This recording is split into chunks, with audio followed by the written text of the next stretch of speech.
상호를 계속해서 사용을 했을 때, 뭐, 시설이라든가, 이런 부분들을 조금 살펴봐야 된다고 좀 보면 될 것 같습니다. 죄송합니다. 그래서 이제 이 경우 이제 사전에 이제 시설 일체에 대해서 이제 꼼꼼한 어떤 사실 조사가 이제 전대제리가 아니면 문제가 발생할 수 있다는 부분을 좀 말씀드리려고 하는데요. 또한 기존의 임차인과 신규 임차인 간에 이제 양도양수 이제 계약을 하는데 뭐 시설이라든가 권리금이라든가 이런 부분도 있겠죠. 그래서 이제 다 정해놨는데 이런 부분들을 다 정해놨는데 뭐 임대인과 협조가 되지 않아서 계약이 불발되는 경우를 막기를 위해서도 사전에 임대인과 어떤 꼼꼼하게 이제 협조를 하는 부분도 좀 챙겨야 되지 않을까 하는 생각이 듭니다. 그래서 이제 따라서 이제 여러 가지 이제 재반의 경우를 좀 감안해서 이제 법리적인 검토도 이제 거쳐야 되고요. 양도양수 계약서 이런 것들도 다 꼼꼼하게 작성도 해야 되고, 그리고 또 사전에 기존 임차인이 행정처분을 이제 받았는지 이정 여부도 검토도 해야 되고, 기존 시설의 건축법 위반, 뭐 불법 건축물 이런 것들이 있는지 아닌지도 꼼꼼하게 검토를 해야 되고, 또 이웃과 소음, 진동, 악취, 민원 등도 발생할 소지가 있는지 아닌지, 기존에 그러한 어떤 민원 발생이 있었는지 아닌지 여부도 꼼꼼하게 살펴야지만 된다라고 보시면 될 것 같습니다. 그리고 이제 5개 광고물법을 해가지고 또 이제 그 계속해서 이제 그 양도양수에서 썼는데 그 부분이 문제가 되는 경우도 있거든요. 그래서 그 부분 또 상호를 계속 사용했을 때 따르는 이후에 분쟁 발생이라든가 어떤 책임, 소재 여부 이런 부분에 대해서 꼼꼼하게 검토도 하고 계약서에 꼼꼼하게 기재해야지만 나중에 책임을 물을 수 있다라는 부분을 보시면 될 것 같습니다. 또 한 가지 예를 들어볼까요? 중개사를 통해서 이제 병원을 이제 인수를 하신 분이 있으셨는데, 외부 간판이 5개 관광물법에 이제 지역마다 조례가 있거든요. 이거에 따라서 개수하고 규격이 맞지가 않아가지고 이제 시정명령을 받았던 경우가 있습니다. 그래서 행정사님 행정심판 해주세요 이렇게 오셨던 분이 있는데, 그런 경우도 있어서 이제 아무래도 이제 간판이라든가 이런 부분도 기존에 달려 있는데 그냥 막 다는 경우도 있거든요. 사람들이 다 이제 5개 광고물법 따라서 이제 신고도 받고 이제 허가도 받고 이렇게 해야 되는데 그냥 불법으로 다신 분들도 있어서 이제 적발을 됐는데 이제 그런 부분들이 규정이나 맞지 않아서 하신 분들도 있으시고요. 그래서 그런 분들도 꼼꼼하게 검토가 이루어져야 되고, 또 이제 학원을 인수하는 부분에 대해서도 이제 위층에 예를 들면 뭐 이런 사례도 있었어요. 뭐 K-팝 댄스 학원이 있었는데 그 부분 때문에 이제 학원 수업이 거의 사실상 이제 불가능해서 사실상 원장님이 꼬리를 내리고 이전했었던 그런 사례도 있습니다. 네.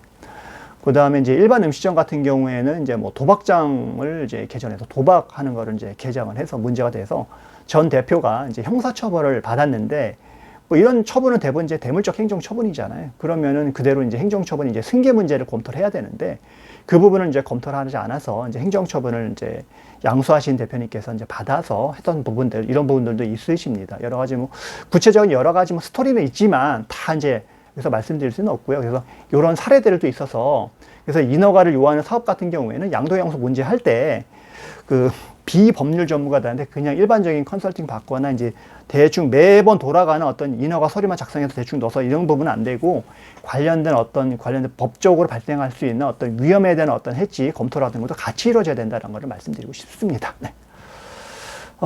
그래서 아까 말씀드린 것처럼 창업 컨설팅 업체가 이제 창업 시에 인허가를 자문을 한다든가 노무 상담을 한다든가 세무 상담을 한다든가 이런 경우가 있는데, 이런 부분들은 각 전문 자격사법을 이제 회피하기 위한 불법 행위로서 이제 컨설팅 계약 자체가 이제 무효가 됩니다. 이러한 무효 계약은 뭐죠?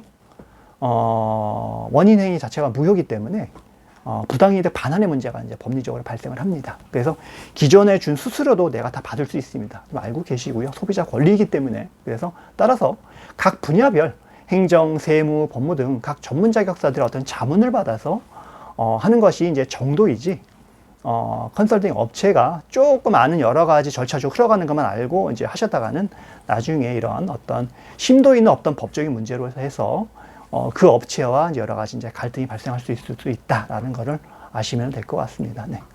또 그분들이 잘하는 것도 있기는 있습니다. 여러 가지 뭐 여러 가지 운영에 관한 부분이 음식점 어떻게 운영해야 되는지 이런 부분들, 요리를 어떻게 해야 되는지, 뭐 인테리어를 어떻게 예쁘게 해야 되는지, 뭐 이런 부분들은 있을 수 있겠죠. 뭐 병의원도 마찬가지인 거고요. 장기 요양기관도 마찬가지인 거고, 노래방도 마찬가지인 거고요. 그래서 그런 부분들은 있을 수 있지만, 법률 전문 자격서의 업무에 해당하는 부분까지 이렇게 하는 부분은 이제 불법이 될 수 있다라는 부분을 보시면 될 것 같습니다. 네.